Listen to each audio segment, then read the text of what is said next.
पारस HMRI में लगेगी दूसरी अत्याधुनिक लिनक मशीन, 5 अक्टूबर को राज्यपाल करेंगे उद्घाटन।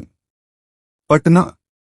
पारस HMRI हॉस्पिटल में अत्याधुनिक स्वास्थ्य सुविधाओं को और मजबूत करते हुए अब दूसरी लिनक मशीन स्थापित की जा रही है।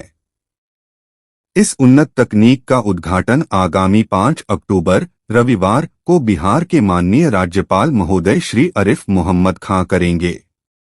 इस अवसर पर पारस हेल्थ केयर के प्रबंध निदेशक डॉक्टर धर्मिंदर नागर भी उपस्थित रहेंगे। इस बात की जानकारी हॉस्पिटल के जोनल डायरेक्टर अनिल कुमार ने शनिवार को एक प्रेस कॉन्फ्रेंस के दौरान दी। उन्होंने आगे बताया कि पारस HMRI हॉस्पिटल पटना में अब 2 अत्याधुनिक लिनक मशीनें उपलब्ध होगी। कैंसर उपचार के क्षेत्र में यह पटना और आसपास के मरीजों के लिए एक महत्वपूर्ण उपलब्धि है। इन मशीनों के जरिए मरीजों को और भी तेज, सुरक्षित और सटीक इलाज मिल सकेगा। इसके साथ ही अस्पताल में पेट CT जैसी आधुनिक तकनीक और 50 अतिरिक्त मॉड्यूलर बेड्स की सुविधा भी उपलब्ध कराई जा रही है, जिससे मरीजों को विश्वस्तरीय चिकित्सा सेवाएं यहीं पटना में मिलेंगी। इस अवसर पर डायरेक्टर जेनरल एवं laparoscopic surgery doctor Ahmad Abdul Hai ने मीडिया को मशीन की विशेषताओं और इसके लाभों से अवगत कराया। उन्होंने बताया कि लिनक मशीन कैंसर के इलाज में बहुत उपयोगी है। यह मशीन बेहद सटीकता के साथ रेडिएशन थेरेपी और ट्यूमर को निशाना बनाने में सक्षम है। इसके जरिए मरीजों को कम दुष्प्रभाव के साथ उच्च स्तरीय उपचार मिलेगा। लिनक मशीन की मदद से इलाज की अवधि घटेगी और परिणाम अधिक प्रभावी होंगे। इस अवसर पर विभागाध्यक्ष radiation oncology doctor Shekhar Keshari ने बताया कि इस तकनीक की उपलब्धता से बिहार और आसपास के राज्यों के मरीजों को बड़े शहरों का रुख नहीं करना पड़ेगा और उन्हें विश्वस्तरीय उपचार यहीं पर उपलब्ध होगा। इस मौके पर डॉक्टर चिन्मय बिस्वाल ने भी अपने विचार साझा किए। पारस HMRI के बारे में। पारस HMRI पटना ने 2013 में परिचालन शुरू किया। यह बिहार का पहला कॉरपोरेट अस्पताल है जिसके पास परमाणु ऊर्जा नियामक बोर्ड द्वारा लाइसेंस प्राप्त कैंसर उपचार केंद्र है। जून 2024 में एक्सेस किए गए NABH पोर्टल के अनुसार पारस HMRI अस्पताल पटना 2016 में NABH मान्यता प्राप्त करने वाला बिहार का पहला अस्पताल था। 30 सितंबर 2024 तक इस अस्पताल की बेड क्षमता 350 बेडों की है, जिसमें 80 ICU बेड शामिल हैं और अब यहां 50 बिस्तरों को और बढ़ाया गया है। साथ ही 2 लिनक मशीन पेट CT की सुविधा भी उपलब्ध है। तो हम हेड एंड नेक का डायग्नोस्टिक CT प्रॉपर करके दे सकते हैं। लीवर का कोई मास है तो liver protocol triple phase exact CT करके दे सकते हैं। तो what I am trying to say is it's a one stop shop. मतलब आप एक बार में पूरा बॉडी का आपको अगर लेट से बहुत सारे कैंसर होते हैं जो कि सर्जिकली क्यूरेबल होते हैं, तो वो आप वहाँ पे सर्जन के लिए भी आप प्रॉपर इंफॉर्मेशन दे सकते हैं। The local vasculature image and local regional lymph nodes because it's a diagnostic CT. At the same time we will do a whole body scan to see the disease staging, मतलब कहीं फैला है कि नहीं और कहीं हुआ है कि नहीं। तो ये एक बार में आपका पूरा कंप्लीट टेस्ट सॉर्ट ऑफ हो जाता है। जैसे बताया कि हर इमेजिंग एब्सोल्यूट 100% एक्यूरेट कभी नहीं हो सकता, क्योंकि हम लोग आपके बॉडी के अंदर जो है मतलब एक्चुअली इट्स वेरी क्या बोलूँगा, मतलब ये बहुत ही इनक्रेडिबल है कि हम लोग इस स्टेज तक आ चुके हैं कि हम लोग अब बॉडी में अभी nowadays we take it for granted कि CT स्कैन में बॉडी के अंदर हम लोग देख पा रहे हैं, but it's not like that. मतलब it's not a very new technology. अब हम लोग नॉट ओनली बॉडी के अंदर ऑर्गन्स या ट्यूमर का स्ट्रक्चर देख पा रहे हैं, वो कैसा काम करता है वो भी देख पा रहे हैं। अब वो कंपोनेंट आता है पेट कंपोनेंट। तो पेट में हम लोग क्या करते हैं, एक रेडिएशन एमिटिंग सब्सटेंस नसों में मतलब वेन्स में इंजेक्ट कर देते हैं, वो बॉडी में फैल जाता है। जहाँ जहाँ स्पेसिफिक हर मोस्ट ऑफ द कैंसर्स में, कुछ कैंसर्स नहीं होते हैं पेट एबिट, but most of the cancers में स्पेसिफिक कैंसर्स में चला जाता है, ठीक। और बॉडी के अंदर से वो रेडिएशन एमिट करता है। तो जैसा मैंने कहा वहाँ पे पेट और CT 2 कंपोनेंट हैं। तो जो पेट का जो कंपोनेंट है वो वाला पार्ट को डिटेक्ट करता है, ठीक। और जो सीटी का जो कंपोनेंट लिए थे वो दोनों इमेज को फ्यूज कर दिया जाता है, फिर एक साथ हम लोग देख पाते हैं। तो इसमें जैसे बोलते हैं ना कि 2+2 इज, इसमें आपको 2+2 that information that you get clinical information that you get is 2+2 is somewhat around 7-8। मतलब मैं एक बड़ा ही आई डोंट नो हाउ है, आत्मा पे अगर आप लोग बिलीव करते हैं सॉर्ट ऑफ सोल या आत्मा, तो जो स्ट्रक्चरल इमेजिंग जो सीटी स्कैन है ना, मुझे लगता है बॉडी जैसा है विदाउट एक सोल, और हमारा पेट इमेज जो होता है मुझे लगता है सॉर्ट ऑफ एक सोल जैसा है। दोनों को फ्यूज करते एक लिविंग इमेज टाइप का बन जाता है। It gives you a lot of information. तो सर ने जैसा बताया उसके अब इसके यूटिलिटीज कहाँ पे आता है, यूटिलिटीज सर बताए डायग्नोसिस में। कई बार क्या होता है कि पेशेंट को सोचते हैं कि कैंसर है, कैंसर के हिसाब से ट्रीटमेंट चल रहा है, कई बार पैथोलॉजी में कंफ्यूजिंग पिक्चर आ जाता है। तो और स्कैन करके हम लोग there are instances, there are like कुछ ना एंड मिनी केसेस होते हैं, मतलब आप कम ही होते हैं लेकिन आपको पता है कि इमेजिंग में भी आप बोल सकते हो कि नहीं भैया ये नहीं है, ये कैंसर नहीं है, सर्कॉइड है। लॉट ऑफ केसेस है, प्रकाश सर के भी कुछ केसेस हैं, सार्कोइडोसिस हो सकता है, टीबी हो सकता है। तो वो इंफॉर्मेशन हम डिफरेंशिएट भी कर सकते हैं, मतलब इनिशियल डायग्नोसिस में क्या है उस पर एक गाइड भी कर सकते हैं। और एक चीज है कि सिंस आपका फुल बॉडी स्कैन हो रहा है, कहाँ से बायोप्सी लेना है, कहाँ से मांस का टुकड़ा लेना है, वो एकदम पिन पॉइंट सटीक तरीके से बता सकते हैं। एक छोटा सा एग्जांपल बता रहा हूं, एक मरीज था, उसको 10-12 महीने से फीवर हो रहा था, कुछ पता नहीं चल रहा था क्या हो रहा है, कैंसर रिलेटेड था नहीं, बट एक हम पेट सिटी कराए थे, उसको यहाँ पे एक छोटा सा एक अपटेक आया था, मतलब लीजन पकड़ा था, वहां से एफएनएससी किए थे, भरा हुआ था टीबी से। तो 1 साल से फीवर ठीक नहीं हो रहा है, मतलब मिरेकुलस रिजल्ट्स होता है। तो एक वो हो गया है ना, इनिशियल डायग्नोसिस और बायोप्सी के लिए। दूसरा स्टेजिंग के लिए, कैंसर कहाँ फैला हुआ है। फिर अगर कैंसर का जैसा कीमोथेरेपी दिए या इम्यूनोथेरेपी दिए और सही में रेस्पॉन्ड किया कि नहीं रेस्पॉन्ड किया, कैंसर ठीक हो रहा है नहीं ठीक हो रहा है, वो पुराने स्टडी को इस स्टडी के साथ कंपेयर करके हम वो भी देख सकते हैं। और लास्ट में कैंसर मरीज क्योर हो गया, फिर से आपको क्लिनिशियन को मतलब डाउट हुआ, सस्पिशन हुआ कि नहीं, संदेह हुआ कि वापस बीमारी आ रही है, तो रिकरेंस इवैल्यूएशन के लिए भी फिर करके either you can give a clinical diagnosis, most of the time वही होता है, बट अगर डाउट भी है तो एटलीस्ट कम से कम आप साइट ऑफ बायोप्सी सजेस्ट कर सकते हैं, तो उससे इट फिट्स।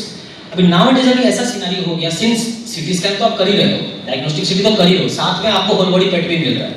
तो नाउ इट इज दो गाइडलाइंस वाइज बहुत सारी ट्यूमर में अभी तक नहीं है, but in practice oncology practice without A PET CT, I think Kesari sir ज़्यादा अच्छा बोलेंगे, इट्स वेरी अनथिंकेबल हो गया।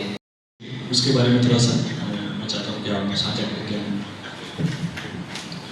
Thank you doctor Hari sir, thank you doctor Anil sir and Chinmay. तो जैसा कैंसर के बारे में हम लोग जानते हैं कि भारतवर्ष में कैंसर की संख्या कितनी होगी, हर साल 15 लाख नए कैंसर के मरीज हो रहे हैं। ये डाटा करेंट डाटा है 2022 का। वैसे ही बिहार राज्य में लगातार कैंसर की संख्या बढ़ रही है।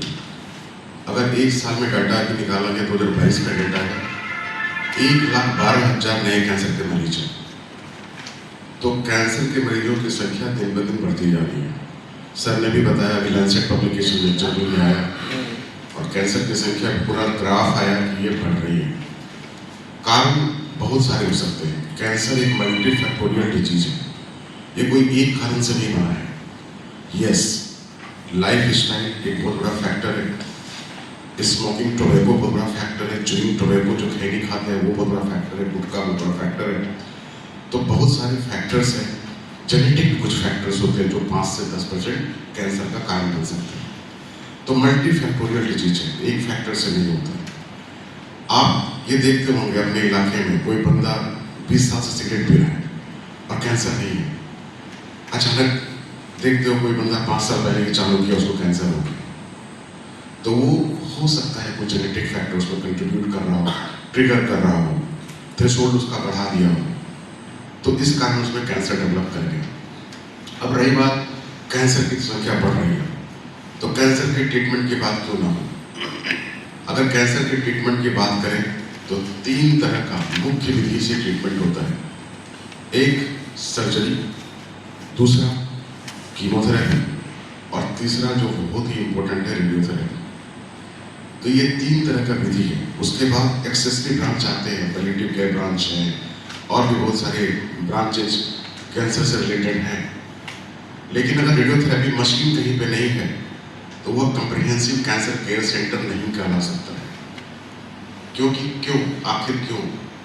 आप जो भी कैंसर के मरीज का नाम सुनते हैं, चाहे वो ब्रेस्ट कैंसर हो, 3 तरह के बहुत कॉमन कैंसर है बिहार में।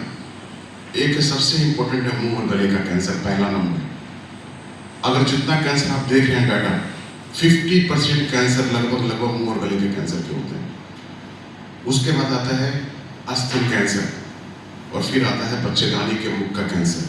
संख्या थोड़ा घटा है बच्चेदानी के मुख का कैंसर, लेकिन अभी भी विलेजेस से बहुत सारे बच्चेदानी के मुख के कैंसर हमारे पास आते हैं। और चौथा, 5वां गॉलब्लैडर कैंसर और लंग कैंसर, ये सब बहुत कॉमन है।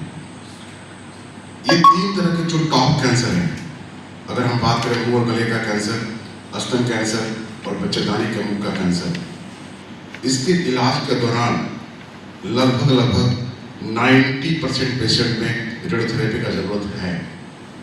90% पेशेंट गेट बेनिफिट। तो आप सोचो जैसे एडवांसमेंट आया, रेडियोलॉजी में आप लोग सुनते हो, रेडियोलॉजी में आप पहले एक्सरे कराते थे, फिर अल्ट्रासाउंड की बारी आई, फिर सीटी स्कैन किए, फिर एमआरआई किए, फिर पेट के बारे में चिन्मय ने बताया, डॉक्टर चिन्मय ने। तो बहुत सारा एडवांसमेंट आ गया डायग्नोस्टिक फील्ड में।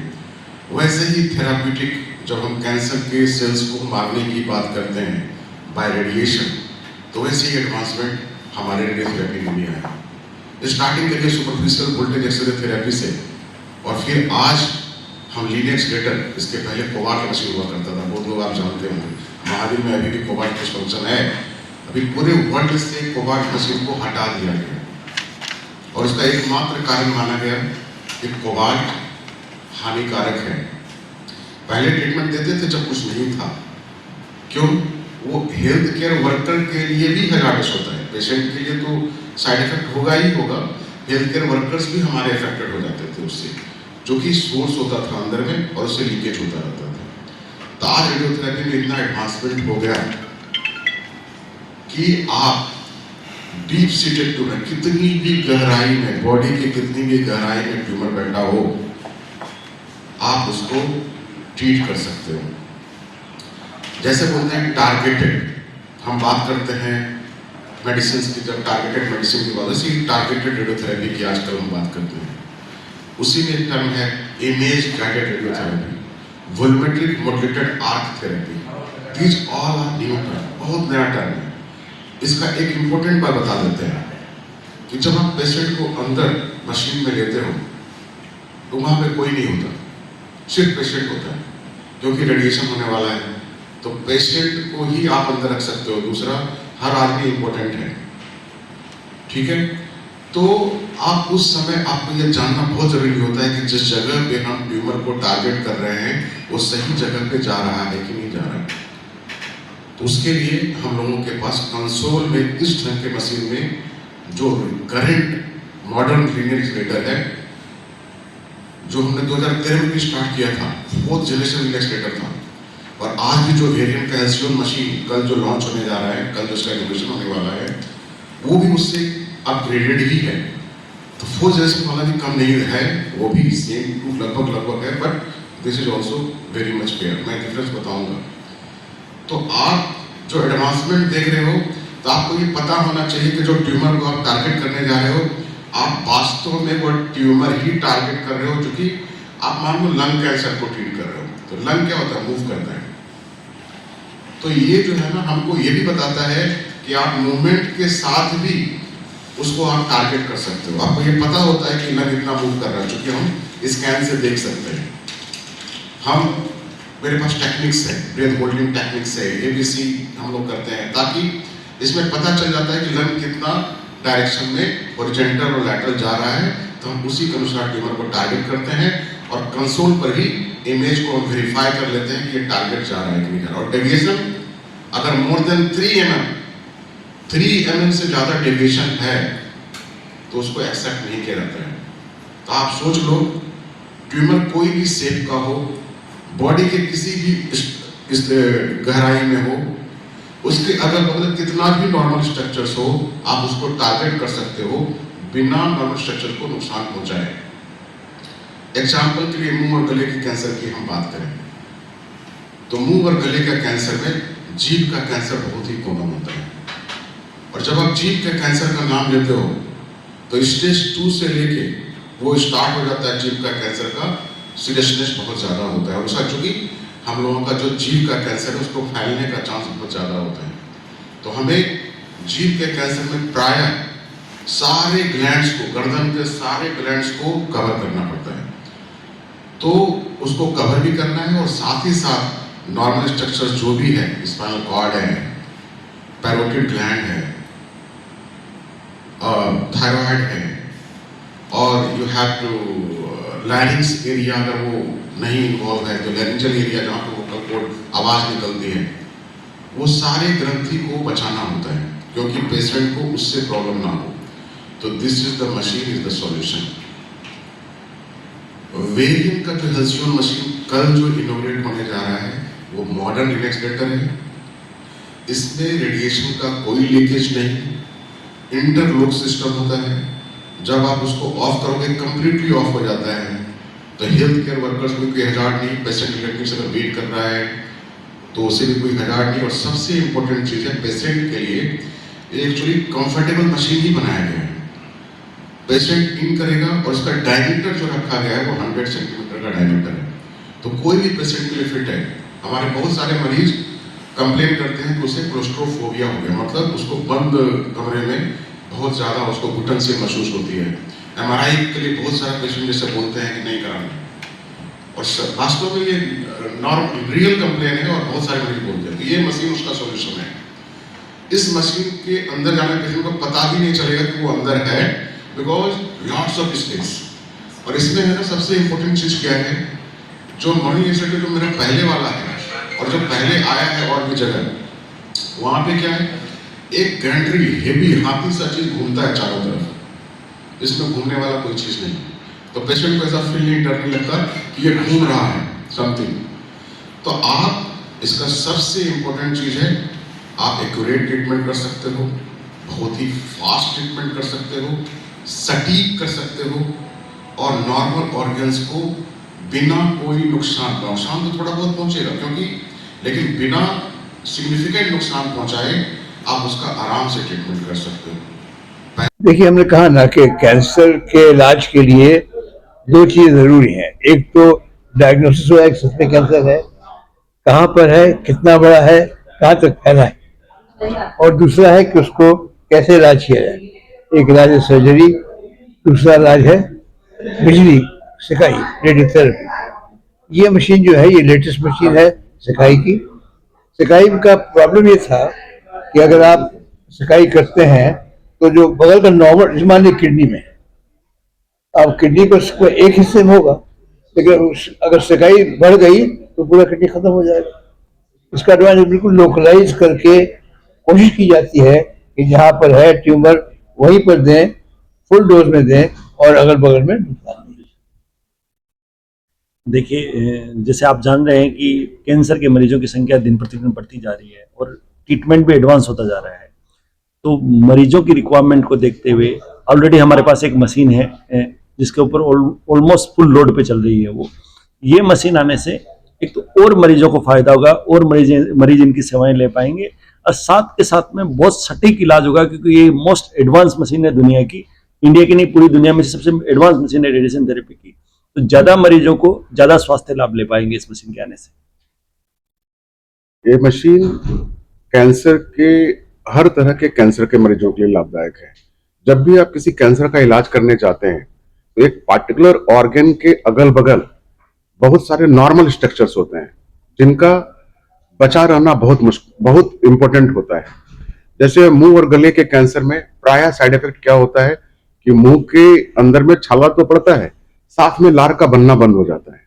अगर इस मशीन से मैं इलाज, जो मॉडर्न मशीन है, मॉडर्न लिनेक है, जो कल लॉन्च होने जा रहा है, वो मॉडर्न मशीन से इलाज करने में एटलीस्ट इन ढंग के मरीजों को कभी भी लार का प्रॉब्लम नहीं होगा। ड्राइनेस, जो माउथ जो सूख जाता है, वो प्रॉब्लम इस ढंग के कैंसर के मरीजों को नहीं होने जा रहा है। उसी ढंग से अगर हम बात करें फेफड़े के कैंसर में, और ब्रेस्ट कैंसर की बात करते हैं, ब्रेस्ट कैंसर में हार्ट को बचाना बहुत जरूरी होता है, खासकर जिसका ब्रेस्ट कैंसर बाएं साइड हो। और हार्ट आप जानते हो कि सेंट्रली होता है, लेकिन स्लाइटली लेफ्ट साइड होता है, बाएं साइड होता है। तो वैसे पेशेंट को पेरिकार्डाइटिस या कार्डियक प्रॉब्लम्स होने का चांस होता है। तो इस ढंग के मशीन से आप उसके हार्ट को कंप्लीटली हेल्दी और सेफ रख पाओगे। तो ब्रेस्ट कैंसर, चूंकि 90% ब्रेस्ट कैंसर के मरीजों को रेडियोथेरेपी की जरूरत पड़ती है, तो इस ढंग का टेक्निक उनके लिए तो वरदान है। वैसे ही बच्चेदानी के मुख का कैंसर स्टेज 1 से लेकर स्टेज 4 तक आपको रेडियोथेरेपी के अलावा दूसरा रास्ता नहीं है। रेडियोथेरेपी एक तरह से बच्चेदानी के मुख के कैंसर के लिए वरदान है। आज लगभग 20 साल पहले भी जो बच्चेदानी के कैंसर का इलाज, और 2013 में जब पारस हॉस्पिटल आया, उस समय भी जो बच्चेदानी के मुख का कैंसर का इलाज इस हॉस्पिटल में हुआ, वो भी मॉडर्न इनएक्सीलेटर से आज भी चेकअप के लिए हमारे हॉस्पिटल में आती है। तो ये बहुत बड़ी उपलब्धि है, और मॉडर्न इनएक्सीलेटर आने से सारे मरीजों को, कैंसर के सारे मरीजों को बहुत बड़ा फायदा होने वाला है। मशीन से पेशेंट पर खर्च का बोझ तो नहीं पड़ने वाला है?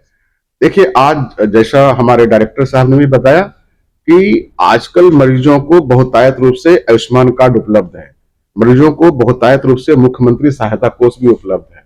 तो हमारे यहाँ आयुष्मान कार्डधारी और मुख्यमंत्री सहायता कोष वाले जो बीपीएल के जो भी मरीज हैं, सारे मरीजों का इलाज फ्री होता है, निःशुल्क होता है इस ढंग के रेडियोथेरेपी पे।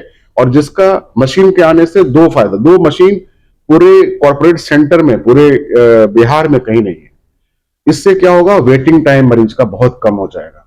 हमारे मरीज इतने होते हैं बेचारे, वो भी परेशान होते हैं, उन्हें वेटिंग टाइम जितना कम से कम रख सके, जिनका कम, उनके रिलेटिव को जितना कंफर्ट रख सके, वो हमारे लिए बहुत इंपॉर्टेंट होता है।